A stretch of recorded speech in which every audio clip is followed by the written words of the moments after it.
I think Toronto's going to lead that division, followed closely by the relatively closely by the Florida Panthers. The Tampa Bay Lightning were going to be higher, and then we heard about Andrei Vasilevsky's injury. The Buffalo Sabres, I think, are going to come in fourth and clinch a wild card spot. I think Boston's still going to be fifth because they have Linus Olmark and Jeremy Swayman in net. It's going to be very tough to beat them, even if they don't score a whole lot. Excuse me. And then following up at the end, Detroit. Um, I really, I really like what I see in Detroit, but I think I'm a very lone minority there, and I don't think a whole lot of people that know more about hockey than me are very high up on Detroit. So I've got to kind of go with that and say they're going to come down in sixth. And then you've got Ottawa and Montreal. I'm aware of what I just witnessed on TV, but that was the preseason. Doesn't count. So I still think Ottawa's going to have some problems. Jonas Korpisalo, um, I think, has a bit of the Bobrovsky syndrome, which is some nights he's really good, other nights not so good. And then rounding it out, Montreal Canadiens, they've got their own problems. They're still working through it. We talked about this in the Rafters, Drafters, and Laughers. Still working through it. So, what do you guys think of my Atlantic Division standings? Repeat it one more time from top to bottom now that I have a visual. All right. So, repeating top to bottom for audio: one, Toronto; two, Florida Panthers; three, Tampa Bay; four, Buffalo; five, Boston; six, Detroit; seven, Ottawa; eight, Montreal. I Okay. like it. I think it's going to be a little bit of a ring to it. Um, yeah, no, I think you're on the right track with it, honestly. So for my own perspective, and this is conversations that I've heard in a lot of hockey talk radio and a lot of podcasts that I listen to myself, it I can see it turning out your way. I don't necessarily agree with the order. I personally would not put Ottawa that low.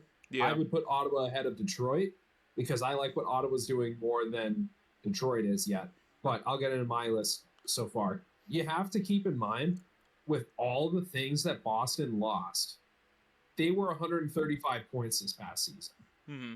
They are not going to be 135 points this year by a long stretch. No. Losing Krejci and Bergeron and having a change in the guard and everything like that. If they eclipsed 100 points this upcoming season, it will, in my opinion, be a miracle.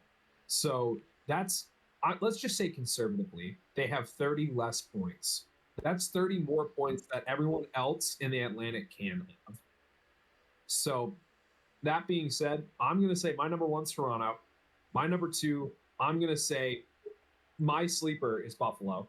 I'm putting Buffalo all the way up at two because I do not believe in the Florida Panthers as a regular season team to get it done. I have Florida at three. And at number four, I have Tampa Bay because I think they're really going to be hurting without Vasilevsky. I could be 100% wrong, and Tampa Bay can still finish number two, and I would not be shocked. Number five, I'm going to say is going to be Ottawa. Number six, I think, is going to be Boston. I think Boston's going to drop like a goddamn sack of bricks in the river this past season. And then I'm going to have the end of the division be the same it was this year, but not as lopsided. It's going to be Detroit, followed by Montreal. Everybody's going to be a little closer. Yeah, I think the highest point total that you're going to see in the Atlantic this year is going to be Toronto around like the high one teens. I think everyone else is going to be around 100 to like. I think the lowest point total Montreal will still eclipse the 70s. It's not going to be a joke division. It's going to be a very close division in the middle six. It's going to be Toronto, middle six, Montreal. Yeah, the Atlantic's still going to be competitive, and I would definitely argue that, yeah, two through seven could look any different way. You could show me a looking glass view into what the 2024 playoffs are actually going to be, and any amalgamation of teams two through seven would make sense to me. Yeah. I think that's a good list. So that's a fun division to look at because like we said, it's not clear cut. It's not like the Central where these are your top teams. Yeah, and it's like this with the Metro as well, where like every team has this thing where they're either getting massively better and they're super exciting to watch, or they are refusing to regress and fall off.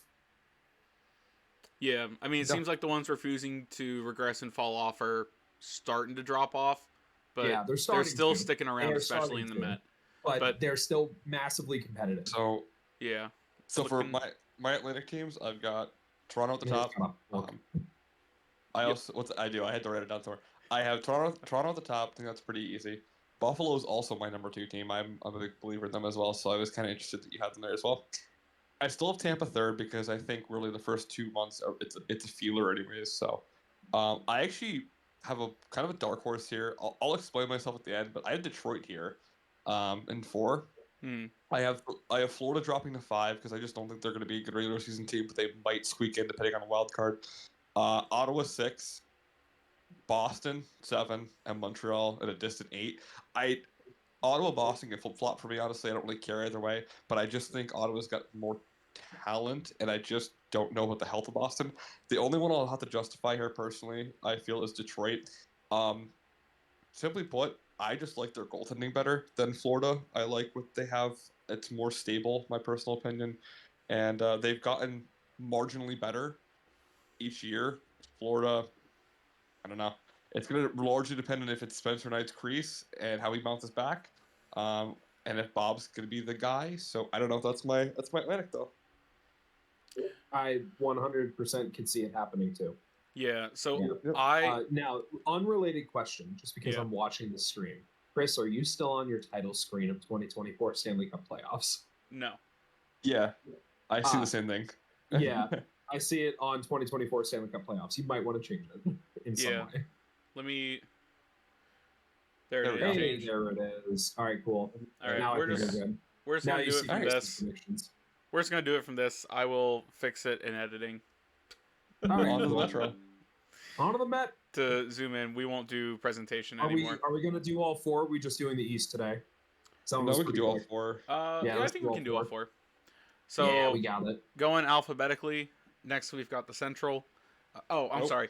The last thing I had for the Atlantic was I, honest to goodness, don't see both wildcard teams coming from the Atlantic in the East. I think it's going to See, I be a do 1-1 know split something. or entirely from the Met. I think it's the Metro too, but we'll see. See, I think both are going to come Atlantic. I don't think you can deny both Ottawa coming up and the reigning, not reigning, but 2-time Cup champion in the past 3 years, Yeah. and the Stanley Cup appearance, Florida Panthers, a playoff spot. I mean, I they don't know. barely squeaked in this past year. Yeah, they made it to the final. They're a great playoff team.